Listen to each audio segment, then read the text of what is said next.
The airline paradox. How to lose less money in a broken industry. The airline industry is notoriously difficult to navigate. It is a landscape defined by massive capital requirements, heavy regulation, powerful unions, and almost no moat, the competitive advantage that protects a business from rivals. Because of these factors, most airlines struggle to generate high margins. In fact, much of the real profit in aviation today isn't found in the sky, but in the pockets of credit card companies through travel-related loyalty programs. For a startup airline, the challenge is even steeper. Without massive scale or global partnerships, a new carrier cannot easily tap into that lucrative financial revenue. If you were forced to start an airline despite these odds, the goal shouldn't be to build the most luxurious brand, but to find a way to lose less money than the competition. The two contrasting strategies. There are two primary ways to approach a new airline startup, and they represent opposite ends of the market spectrum. The premium model. Focused on high-end service, premium cabins like Mint on JetBlue, and maximizing revenue through upgrades and loyalty. While this is a much more pleasant experience for the passenger, it requires significant scale to be profitable. The niche leisure model. Focused on underserved routes, modest operating costs, and merchandising the entire travel experience rather than just the seat. Looking at recent industry moves, such as JetBlue's acquisition of Spirit Airlines, it is clear that even established players struggle. A $3.8 billion investment that could have been placed in broad market index funds would likely be worth significantly more today than the value of the merger it funded. This highlights a recurring theme.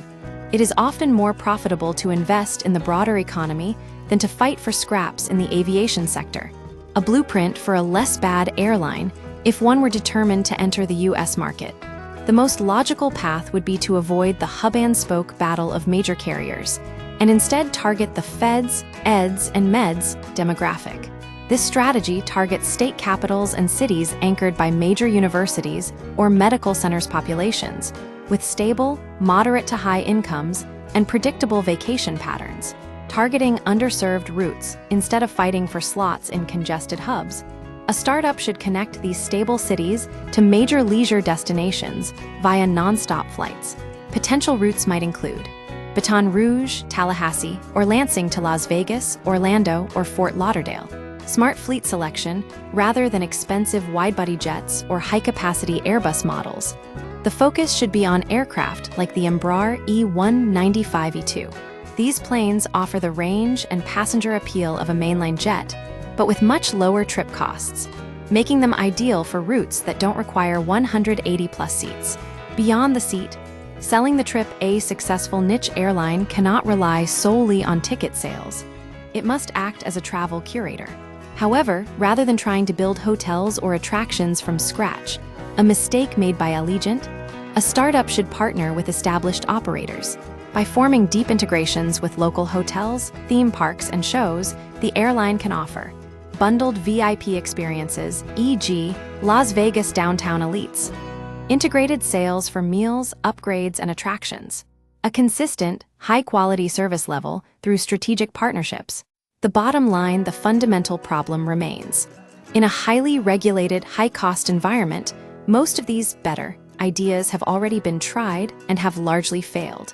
True disruption likely won't come from traditional planes, but from emerging technologies like eSTOL, short takeoff and landing, or eVTOL, electric vertical takeoff and landing, aircraft.